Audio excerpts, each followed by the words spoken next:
mais à quoi sert ce module? Eh bien, tout simplement, il va pouvoir nous permettre de piloter à distance avec votre domotique, votre petit routeur qui est là. Pourquoi? Tout simplement parce que votre ballon d'eau chaude n'a pas suffisamment chargé dans la journée, parce que là, aujourd'hui, il fait très beau, mais il n'a pas pu charger suffisamment votre ballon en énergie, ou tout simplement parce que vous préférez piloter à distance. Moi, personnellement, ce que je vous conseillerais de faire, et c'est mon avis personnel, c'est que suite à l'achat du routeur Arson, j'ai complètement oublié les heures creuses et les heures pleines. Excusez-moi.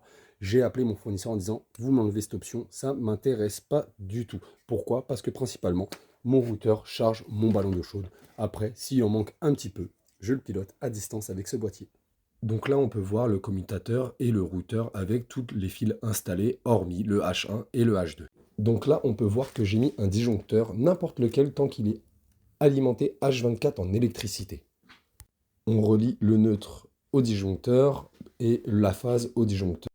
Et là, maintenant, on va relier le COM au H2 et le NC au H1 avec ce boîtier. On regarde l'installation et après, on va directement sur l'application Tuya. C'est parti.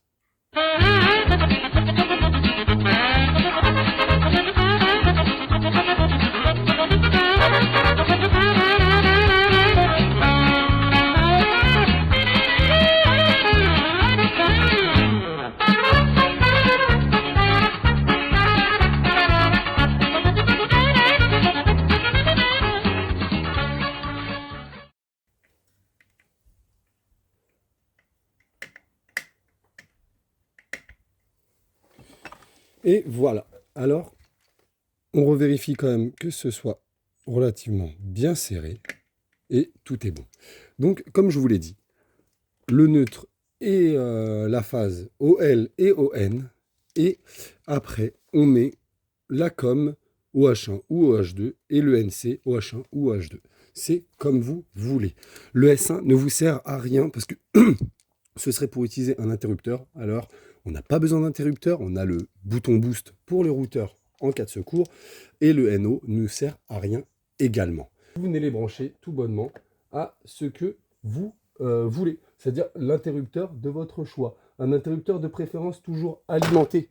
C'est logique parce que faut que ce soit continuellement alimenté. Mais à part ça, il n'y a pas de préférence. Vous choisissez celui que vous voulez.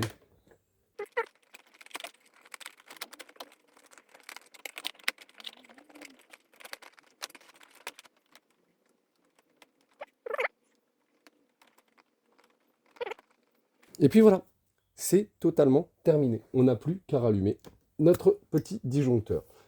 Je viens d'entendre le petit clic de notre petit boîtier qui est là.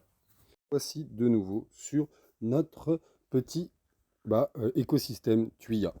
Et là, on peut voir régulateur routeur. Pourquoi je l'ai appelé régulateur routeur?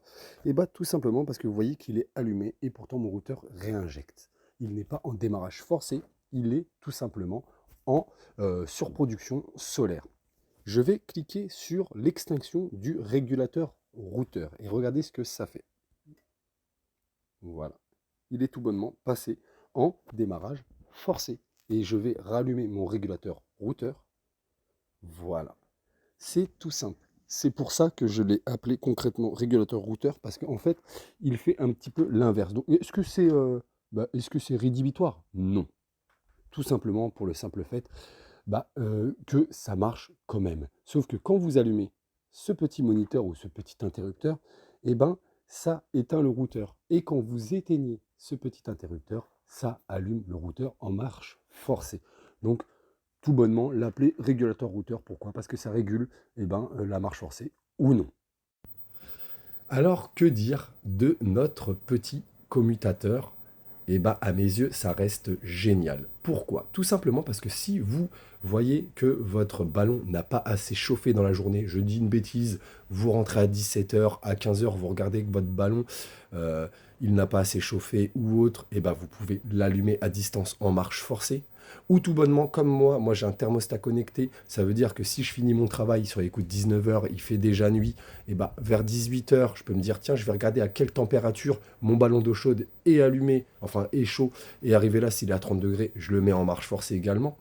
Donc ça vous permet de pouvoir vraiment optimiser au maximum votre routeur et lui donner un maximum de potentiel. Donc c'est un élément à mes yeux indispensable si vous voudriez faire évoluer votre routeur solaire et toute votre installation solaire. Je fais une deuxième petite aparté concernant les heures creuses et les heures pleines. Comme vous le savez toujours, je suis le premier à dire chacun fait ce qu'il veut chez soi. Donc là, en plus, je ne sais pas chez quel fournisseur vous êtes, donc c'est pas comme si j'incitais à quoi que ce soit, mais à mes yeux, une fois que vous avez investi dans le routeur solaire, il n'est plus utile d'avoir les heures creuses et les heures pleines. Je m'explique et vous allez comprendre pourquoi. On est lundi, il fait un super temps, mais vraiment ultra beau. Votre ballon d'eau chaude est chaud à partir de 14h, 15h, 16h, ce que vous voulez, il est chaud. Et le soir, vous prenez une douche, après le travail, beaucoup de gens le font, en tout cas moi je le fais, vous prenez une douche après le travail sur les coups de 18-19h. Il fait nuit, etc. Mais sauf que votre ballon était chaud à 60 degrés.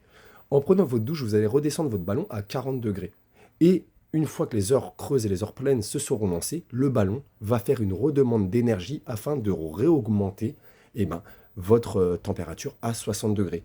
Or, si on est en plein été, le lendemain, vous auriez pu réaugmenter grâce au surplus solaire et votre routeur, la température du ballon naturellement. Donc en fait, ça va faire une double consommation. Moi, à mes yeux, j'ai enlevé directement les heures creuses des heures pleines qui ne me servaient plus à rien. Après, comme je vous le dis, chacun fait ce qu'il veut chez soi, tout le monde voit chaussure à son pied, et puis c'est tout. Si vous avez suivi cette vidéo, je vous en remercie. Si vous n'êtes toujours pas abonné, abonnez-vous, ça fait toujours plaisir. Si vous avez des suggestions et autres, en commentaire, n'hésitez pas. Et si vous avez besoin d'un coup de main, mon Facebook c'est Jesse Test, vous allez sur Messenger et vous me contactez. On voit ça ensemble. A plus.